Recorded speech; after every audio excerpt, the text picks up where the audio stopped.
Beauté, le peuple du ballon, on se retrouve pour une nouvelle vidéo et on va parler de ce match qui nous a peut-être crevé le cœur, mais dont on est toujours en vie. Le fameux match face à la Colombie, la défaite donc face à cette belle équipe. Donc restez connectés, Banamaï. Beauté Askel, comment vas-tu? Ben ça va, on n'a pas beaucoup dormi à cause de ces léopards et en Ah, plus en plus d'avoir une nuit courte, il y a eu la défaite donc un sentiment un peu amer. ouais, un sentiment amer, hein, je te comprends. Moi, j'ai très peu dormi. Hein. Non seulement il y a la défaite, il y a la chaleur aussi. Tout à fait, ça faut pas Donc oublier. c'est pas évident, mais on va rentrer directement dans le vif du sujet. Le match face à la Colombie, donc nos Léopards se sont inclinés 1-0 dans un match où on n'a quasi rien produit. On a bu la tasse, il faut Oui, dire. tout simplement, on a concédé énormément d'occasions, notamment dans les 30 premières minutes. Tout à fait. On n'a quasi pas réussi à leur mettre en danger. Hein. Je pense que la seule grosse occasion, c'est la frappe de Nathaniel Mboukou et c'est dans un moment Oui. où ils cherchent à protéger leur avantage. Mhm. Donc c'est normal qu'il y avait un peu plus d'espace. Donc voilà, je vais te demander ton avis global sur cette rencontre. Qu'as-tu pensé de ce match et aussi est-ce que tu as été déçu ou alors tu t'attendais à un match aussi compliqué et âpre de nos parts? Comment expliquer? Déçu, je pourrais pas dire, je pourrais pas dire au point déçu. Mais en fait, ce qui m'a dérangé, c'est la manière dont on a joué. Parce que si tu regardes les 15 premières minutes de ce match, on a pris Et un bouillon intense. J'ai dit, mais c'est pas possible. Il se passe quoi? on était dans la machine à laver. Hein. Ah ouais, mais clairement, on était en train de se faire laver. On était en train de, comme on dit, on était en train de boire la tasse. Mhm. C'était, je comprenais pas. C'est comme s'il y avait deux, trois divisions d'écart entre la Colombie et le Congo. Exactement. Et surtout, je mettrais surtout en avant, c'est que De Sable n'a pas mis, on dirait qu'il n'a pas examiné les points forts De la Colombie. de la Colombie parce que sans Mpassi dans les 15 premières minutes, ben, c'était 2-3-0 Ouais, facile. exactement. Hein. D'ailleurs, Mpassi a fait un excellent match. Je pense que c'est le seul joueur.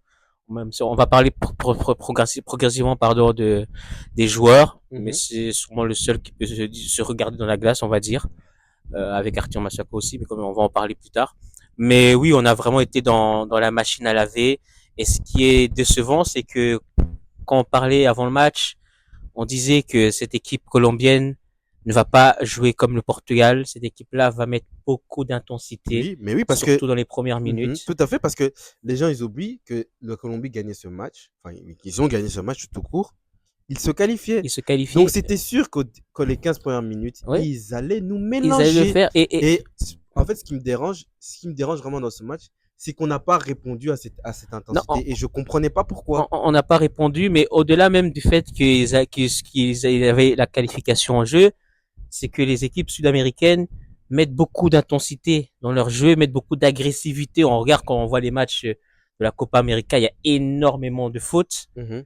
Et donc, tu te dois de répondre à leur agressivité, à leur pressing pour pouvoir t'en sortir. Et nous, comme tu l'as dit, on a été inexistants. Et donc, c'est dommage parce que c'était prévisible, entre guillemets, puisque ça fait partie de leur jeu de mettre cette intensité-là.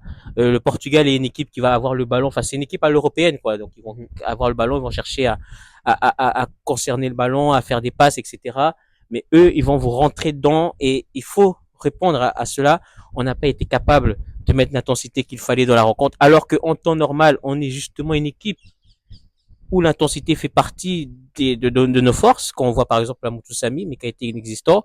Et en plus de cela, on avait aussi bien dit que la Colombie va beaucoup miser sur ses latéraux et notamment sur Munoz, qui est C'est lui le une buteur. force de frappe énorme dans leur équipe, et que donc il aurait fallu un peu comme on l'a fait face au Portugal après le but encaissé, parce que les 5 10 premières minutes n'étaient pas là. C'est-à-dire que on a cadenassé les côtés, on les a obligés à jouer dans l'axe, là où chez nous il y a beaucoup de densité et donc c'est compliqué. Et donc on voyait que par exemple Bruno Fernandes essayait de se décaler sur les côtés pour trouver de l'espace, mais là-bas c'était cadenassé aussi. Donc c'est comme ça qu'ils ont pas été un peu inexistants et ils essayaient de faire des ballons dans le dos de la défense. Mais nous, on a laissé énormément d'espace alors qu'on a déjà eu l'avertissement face au Portugal sur le premier but qu'on a encaissé où les deux côtés avaient beaucoup étaient assez ouverts sur le centre d'abord de Cancelo et ensuite de Pedro Neto. Et là, on n'a pas su répondre et on les a vraiment mis dans un fauteuil sur ce côté-là. Ouais, tout à fait. C'était ça. Pour moi, ça a été ça notre plus grand problème. Mais je mettrais aussi en avant le fait, les conditions du match. Parce que faut pas se mentir, voilà, l'altitude plus l'humidité, Oui, je bien sentais sûr. que les joueurs, ils étaient C'était carbo. fatigué. Quand tu vois Mukao, le match, la première mi-temps qu'il nous a fait était, mais exécrable, catastrophique. Catastrophe. Il gagnait aucun de ses duels. Aucune passe réussie, quasiment aucune passe réussite. Et même la preuve comme quoi le climat et l'attitude étaient un niveau vraiment compliqué pour nos joueurs. On s'est retrouvé à ce que même Moutoussamy sort pendant le match. Alors que Moutoussamy ne sort jamais Ouais, ça va avant jamais, hein. 90 minutes. Jamais, je l'ai jamais vu sortir sur deux sapes. À la seule fois où il était sorti, c'était le match en huitième de finale contre l'Algérie, mais il y avait déjà eu 120 minutes, il avait déjà eu 120 minutes dans les jambes. Oui, il y avait ce Donc, match-là, et il y avait aussi le fameux match face, je pense que c'était, en tout cas, Nigeria. c'était, non, c'était le match contre, le tout premier match, c'était le Bénin, où on l'avait dit de sortir en Ouais, mais il civière, avait mais rien, il avait dit. oui, il avait Parce que rien, dans mais une voilà, interview, c'était plus, oui, parce que ouais, dans une consigne, interview, il avait ouais. dit que physiquement, Il était pas blessé, il donc avait rien du tout, il tu aurait pu vois. continuer, mais voilà, c'était plus l'arbitrage qui a Ouais, pas compris les consignes. qui partait en confusion. Oui, mais oui, donc il y a eu les conditions physiques. On l'a vu, nos joueurs étaient, de toute façon, il suffisait juste de voir l'état même de leur visage, hein. Après 5, 10 minutes, ils étaient Non, déjà ils étaient euh, carbo. très très transpirants. Donc ça a joué, mais pour moi, ça ne justifie pas le manque d'apathie dans cette rencontre. On a vraiment été dépassés. Et aussi le fait est que même la Colombie ils ont eu énormément d'occasions, on va dire dans les 30 premières minutes, mais une fois que la pause, le calling break Fraîcheur, est ouais. arrivé, Mhm. ils n'ont plus vraiment eu énormément d'occasions et ils étaient un peu, voilà, il y avait plus autant cette intensité-là. La deuxième mi-temps non plus. Mais malgré ça, on n'a pas su Répondre. répondre et Non, on n'a pas su non, les mettre en danger non, et reprendre à l'agressivité. non, pour moi, ça a été un no-match du Congo. Il faut dire, à aucun moment, on a mis cette équipe de Colombie en difficulté, à Ouais. part peut-être les 5 dernières minutes. Et encore, parce que si tu regardes bien sur les 90 minutes, on a eu une frappe. Je sais pas si on s'en rend compte. On a eu une frappe sur le main. Enfin, deux frappes plus la tête de Bemba. Mais à aucun moment dans ce match, la Colombie a été mise en difficulté. Mais pour te dire, avant la frappe de Mboukou qui vient dans les 10 dernières minutes, la toute première fois, c'est au tout début de la rencontre, la frappe de Kayembe. On est, je Ouais. pense, après 2 minutes de jeu. Mhm. Et en plus, à ce moment-là, j'ai l'impression qu'on était bien rentré. Il y avait quelques mouvements et tout, mais ça a duré 3 minutes, 5 minutes. Oh, t'es gentil. 10 Et minutes. après ça, il y a eu une occasion aussi, comme Banza est rentré, il a gagné son duel et ça a mené une frappe Ah déviée de Wissa oui, et tout à qui fait. allait vers le but, hein, si c'était pas dévié. Mhm. Mais c'est tout. Cette occasion-là, elle est, bon, c'est pas encore 1-0, donc elle est sûrement à la 60e, 65e minute. Et c'est tout, hein, dans la rencontre. Alors que, comme j'ai dit, après la demi-heure de jeu, la Colombie n'a plus répondu au temps présent et donc il y avait le moyen de jouer. Donc c'est ça qui a été dommage. Et moi, là où toi t'as dit que t'as pas été déçu, et je peux comprendre parce qu'au final, ce sont les prestations qu'on a vues et revues sous des sables. De toute Ouais. façon, on va en parler par la suite du coach. Mais moi, j'ai quand même été déçu dans le sens où après la prestation face au Portugal, on n'est pas été en capacité de répondre parce que là où je trouve qu'on a préparé la rencontre face au Portugal, on a vu leurs faiblesses, on a vu leurs forces. Mhm. Ici, on ne l'a pas fait. Non, Alors du que la tout. Colombie l'a Du fait. coup, du Quand tout. on voit le nombre de frappes lointaines qu'ils ont mis, ils ont regardé nos matchs de préparation, ils ont regardé notre match face Au Chili, ouais. au Portugal. Nous, on n'a pas su le faire et on a été un peu surpris, quoi. On a été surpris par cette intensité. J'ai l'impression que les joueurs ne s'y attendaient pas, alors que ça fait partie de leur force, ça fait partie de leur force. Et donc ça, je trouve ça vraiment dommage. Et on a fait, oui, c'était vraiment un très mauvais match. Mais voilà, après avoir fait la prestation globale de l'équipe, on a fait un mauvais match. La victoire est méritée pour la Colombie qui, eux, ont fait leur match, eux, ont fait un match de Coupe du Monde. Mhm. Même si, comme je l'ai dit, je trouve que leur deuxième mi-temps n'est pas de très haut niveau. Mais on va plutôt s'intéresser individuellement à nos joueurs avant de parler par la suite du coach. quels ont été, même si bon, il y a beaucoup de déceptions, tu as parlé de Mukau, mais de manière plus globale, quels ont été vraiment les joueurs qui t'ont le plus déçu et les plus inquiétés dans la rencontre? Bah, le premier que je vais de nouveau reciter, c'est Ngalael. Mhm. Lui, vraiment, il m'a déçu, surtout sa première mi-temps. Aucun impact, aucune intensité. Parce que tu sais très bien que face aux Colombiens, tu vas se retrouver face à des joueurs qui vont te mettre de l'impact. À aucun moment, il a essayé de gagner, de mettre de l'impact dans ses duels, etc., etc. Et ça m'a énormément dérangé. Le deuxième joueur que je mettrais aussi, parce que des fois, je fais toujours des louanges de ce joueur, c'est Moutoussamy. Ça a été une Ah oui, catastrophe. ouais. Une catastrophe. Ça n'a pas été bon du tout. Peut-être que le climat et l'altitude ne l'ont pas aidé, mais ça n'a pas été bon. Wan-Bissaka, première mi-temps, c'était Ah, c'était catastrophique. mauvais. Euh, Même aucune, Chancel, hein. Moi, j'ai pas aucune passe trouvé Chancel. réussie. C'était compliqué. Même Toine chaque fois, il arrivait Oui, deuxième sur le ballon. Les duels n'étaient pas gagnés j'ai pas, oui, parce que pareil, beaucoup de pareil, fautes. pareil. Donc, Je l'ai trouvé lourd aussi par moment. KMB aussi. Ouf, En ça a fait, été en mauvais. fait, le milieu, Le milieu a le été. trio, le du milieu, a bu la tasse. Et, et, A et exactement bu la tasse. Et je pourrais pas mettre à défaut notre, notre duo nos d'attaque attaquants, parce oui, c'est que ce que j'allais dire. ils ont pas reçu de ballon, il faut Parce dire la qu'ils vérité. étaient, ils étaient seuls. Ils Ah étaient non, très seuls. ils étaient isolés. Ils étaient très seuls. Ils étaient isolés, même si ils ont pas fait un grand match, hein. Faut se le dire, que ce soit, Wissa, Bakambu Wissa. et Yohan Wissa. Il y avait beaucoup de pertes de balles, mais ils ont joué seuls. Là où face au Portugal, le bloc remontait. Ah oui, le bloc montait justement en bloc. L'équipe montait en bloc, pardon. Là, c'était vraiment, il dégageait le ballon et puis débrouillez-vous, quoi. Ah Il y oui, a une mais action qui c'est lui lisse à un moment donné, avant pour la mi-temps. Wissa a le ballon, il tourne, et il y a personne sur lui. Il y a ouais, trois, et la quatre perd, joueurs ouais, qui sont sur lui. je Il me y a rappelle très bien. aucun joueur qui monte, ni Wan-Bissaka, alors qu'il a l'habitude souvent d'apporter ce C'est soutien-là, plus. ni Gengalen Mukau, ni Edo Kayembe. Il y a personne. Il est seul. Même Bakambu que devant ne fait pas un appel tranchant et il finit par perdre le ballon. Et Bakambu pareil, il y a plusieurs fois où il s'est retrouvé esselé. Donc ça a été vraiment compliqué et c'est ça, comme tu dis, il y a beaucoup de joueurs qui n'ont pas répondu présent à l'appel. Edo Kayembe, Mukau qui a été pour moi le plus mauvais match de la rencontre, le plus mauvais. Par contre, il y a des joueurs qui, malgré ce no match land, ont répondu présent. On a parlé de Mbassi, qui a mis énormément d'arrêts et qui a retardé l'échéance, hein, faut le Mhm. dire. Et j'ai bien aimé Arthur Massakou. J'ai bien aimé Arthur Massakou. Je Ouais, l'ai c'est vrai. trouvé C'est vrai, pas que mon. lui, justement, à contrario, n'a perdu que très peu de ballons. Il a été le seul à apporter un peu de danger parce que l'une des grosses occasions aux premières mi-temps, c'est son centre là Ouais, vers pour Bakambu, Bakambu, ouais. qui a un très bon centre, mais voilà, Bakambu est trop court. Et aussi, lui a su bien défendre parce que il n'y avait pas autant, en tout cas, il n'a pas mis autant Munoz en danger, en tout cas après les 30 premières minutes.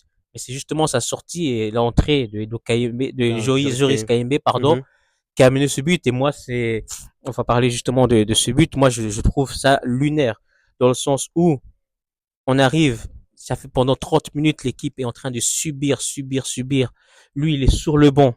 Donc, il le voit comme nous, on voit à la télé. Il voit que Mhm. ce côté-là, il y a énormément de danger.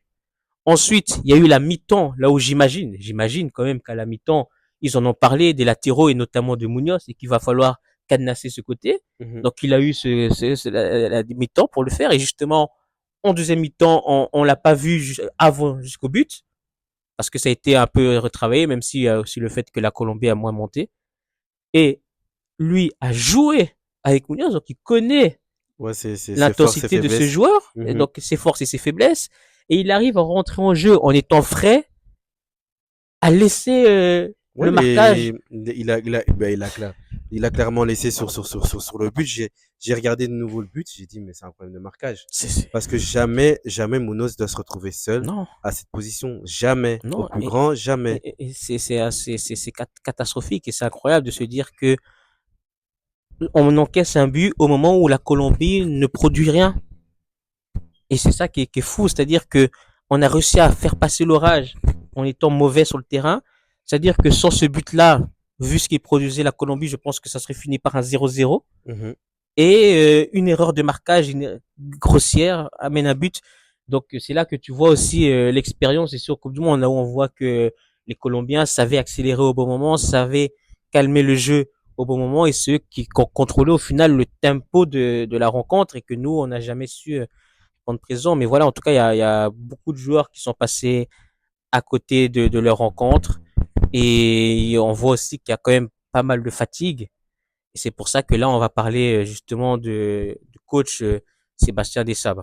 Pour conclure donc cette émission, on va parler bien sûr de l'architecte de la rencontre, donc Sébastien Desabre. Qu'as-tu pensé de sa prestation sur cette rencontre? Bah, il a vraiment fait du deux sabres. Quand tu regardes les changements qu'il a fait, c'est juste du poste pour poste. Mhm. À aucun moment il s'est posé des questions si peut-être je devais faire un changement tactique. Parce que déjà, juste, Ouais, juste par rapport à la compo, c'est un 3-5-2 ou c'est un 5-3-2? On ne sait franchement, pas. c'est On compliqué. ne sait pas parce que à partir du moment où tu vois que t'es acculé, essaye au moins de produire du jeu, de créer quelque chose. Toi, avec des transitions, ça ne va pas. Donc, demande à tes pistons de monter un peu plus, C'est ce qui ça. n'a de nouveau pas été fait. Pour moi, voilà, il a vraiment, en fait, il a fait du sable, il cherchait juste pas la défaite. Si tu Ouais, regardes bien à c'est la ça. fin, dans ce match, on cherchait juste pas la défaite. À aucun moment, on a essayé de chercher la Exactement. victoire pour ce match. À aucun moment. Exactement. Et c'est ça qui me dérange parce que quand tu vois les changements qu'il fait, à partir d'un moment où à la mi-temps, tu fais rentrer Gaël pour Sadiki. Après, tu fais rentrer Piquel Pique, pour Mutusami. Donc, déjà, encore une fois, tu fais du poste pour poste. ouais. Puis, tu fais encore de nouveau le même changement, Masuako, KMB. Et à la fin, tu fais monter, tu fais aussi monter Bakambu Banza. pour Banza. Et Mboku qui est monté à la place de. Et de Kaima. En fait, beaucoup est monté à la place de Mutusami et Togaime était sorti pour Piquel. Ah oui, Ouais. voilà. Voilà, pardon. Et tu vois exactement que le coach, il fait du poste pour poste. À aucun moment, il se dit, vas-y, on va essayer de produire du jeu, essayer de se créer des occasions. Même pas. Mais À oui, un hein, moment, parce à que un moment, même beaucoup. Mhm. essaye au moins de passer en 4-3-3 pour qu'au moins on ait quelque chose à se mettre sur la Ouais, dent. c'est ça. Rien du tout, il nous a C'est montré ça. rien. Parce que, par exemple, beaucoup ne serait pas monté si c'était à 0-0, hein. Parce que Non? le et c'est ça qui me dérange en fait avec Sébastien Desabre, c'est que il faut que l'on soit mené entre guillemets pour réagir. C'est ce qui s'est passé face au Nigeria.